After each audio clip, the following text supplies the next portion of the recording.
10 నెలల కూటమి పాలనని ఇది ఒక మంచి ప్రభుత్వం అని చెప్పేసి ఈ కూటమి ప్రతినిధులు ప్రచారం చేసుకోవడం చూస్తుంటే ఎంత మంచి ప్రభుత్వం అని చూస్తే 30 రోజులకు పైగా జూనియర్ డాక్టర్లు సమ్మె చేస్తూ ఉంటే వాళ్ళ స్టైఫండ్ కోసం పట్టించుకున్న నాదులు లేదు కానీ ఇదొక మంచి ప్రభుత్వం. ఆశా వర్కర్లు తమ శాలరీలు పెంచాలి అని చెప్పేసి చలో అమరావతి ప్రోగ్రాం చేపడితే వాళ్ళని ఎక్కడికక్కడ నిర్బంధించి కర్కశంగా రాక్షసత్వంగా వాళ్ళని ఈడ్చిపడేస్తున్నారు కదా. అందుక మంచి ప్రభుత్వం. రాష్ట్రంలో ఎక్కడ చూసినా శాంతి భద్రతలు లోపించి ఆడబిడ్డల మీద విచ్చలవిడిగా విశృంఖలత్తంగా దాడులు జరుగుతూ ఉన్నాయి కదా. అఘాయిత్యాలు, రేపులు, హత్యలు జరుగుతున్నాయి కదా. అందుక ఇది మంచి ప్రభుత్వం.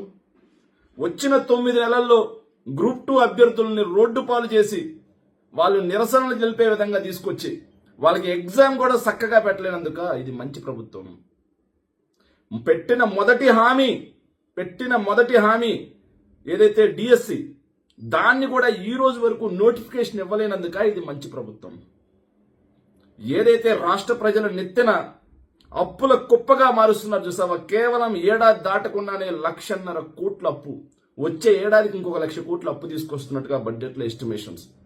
అంటే ఏడాదికి 1,00,000 కోట్లకు పైగా అప్పు తీసుకొచ్చి రాష్ట్రాన్ని అప్పుల కుప్పగా మారుస్తున్నందుక ఇది మంచి ప్రభుత్వం. నిరుద్యోగ భృతి ఇస్తాం 20 లక్షల మందికి, లేకపోతే 20 లక్షల ఉద్యోగాలు ఇస్తామని చెప్పేసి వచ్చి ఏడాది అవుతున్నా సరే కనీసం ఒక్క కొత్త ఉద్యోగం ఇవ్వనందుక ఇది మంచి ప్రభుత్వం. ఇలా చెప్పుకుంటూ పోతే కోకల్లలు చంద్రబాబు నాయుడు గారు అండ్ లోకేష్ అండ్ పవన్ కళ్యాణ్ గారు. ఇది మంచి ప్రభుత్వం కాదు, ఇది ముంచే ప్రభుత్వం, ఇది వంచే ప్రభుత్వం, ఇది మోసం చేసే ప్రభుత్వం, ఇది వెన్నుపోటు పొడిచే ప్రభుత్వం అని చెప్పేసి రాష్ట్ర ప్రజలందరూ అనుకుంటున్నారు.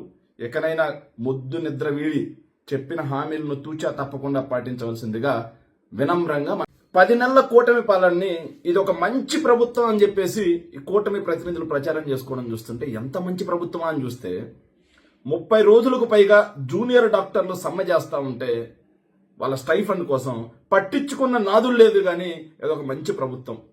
ఆశా వర్కర్లు తమ శాలరీలు పెంచాలి అని చెప్పేసి చలో అమరావతి ప్రోగ్రాం చేపడితే వాళ్ళని ఎక్కడికక్కడ నిర్బంధించి కర్కశంగా రాక్షసత్వంగా వాళ్ళని ఈడ్చిపడేస్తున్నారు కదా. అందుక మంచి ప్రభుత్వం. రాష్ట్రంలో ఎక్కడ చూసినా శాంతి భద్రతలు లోపించి ఆడబిడ్డల మీద విచ్చలవిడిగా విశృంఖలత్తంగా దాడులు జరుగుతూ ఉన్నాయి కదా. అఘాయిత్యాలు, రేపులు, హత్యలు జరుగుతున్నాయి కదా. అందుక ఇది మంచి ప్రభుత్వం. వచ్చిన 9 నెలల్లో గ్రూప్ 2 అభ్యర్థులని రోడ్డు పాలు చేసి వాళ్ళు నిరసనలు తెలిపే విధంగా తీసుకొచ్చి వాళ్ళకి ఎగ్జామ్ కూడా చక్కగా పెట్టలేనందుక ఇది మంచి ప్రభుత్వం. పెట్టిన మొదటి హామీ ఏదైతే డిఎస్సి దాన్ని కూడా ఈ రోజు వరకు నోటిఫికేషన్ ఇవ్వలేనందుక ఇది మంచి ప్రభుత్వం. ఏదైతే రాష్ట్ర ప్రజల నెత్తిన అప్పుల కుప్పగా మారుస్తున్నారు చూసావా, కేవలం ఏడాది దాటకుండానే 1,50,000 కోట్ల అప్పు, వచ్చే ఏడాదికి ఇంకొక 1,00,000 కోట్ల అప్పు తీసుకొస్తున్నట్టుగా బడ్జెట్లో ఎస్టిమేషన్స్. అంటే ఏడాదికి 1,00,000 కోట్లకు పైగా అప్పు తీసుకొచ్చి రాష్ట్రాన్ని అప్పుల కుప్పగా మారుస్తున్నందుక ఇది మంచి ప్రభుత్వం. నిరుద్యోగ భృతి ఇస్తాం 20 లక్షల మందికి, లేకపోతే 20 లక్షల ఉద్యోగాలు ఇస్తామని చెప్పేసి వచ్చి ఏడాది అవుతున్నా సరే కనీసం ఒక్క కొత్త ఉద్యోగం ఇవ్వనందుక ఇది మంచి ప్రభుత్వం. ఇలా చెప్పుకుంటూ పోతే కోకల్లలు చంద్రబాబు నాయుడు గారు అండ్ లోకేష్ అండ్ పవన్ కళ్యాణ్ గారు.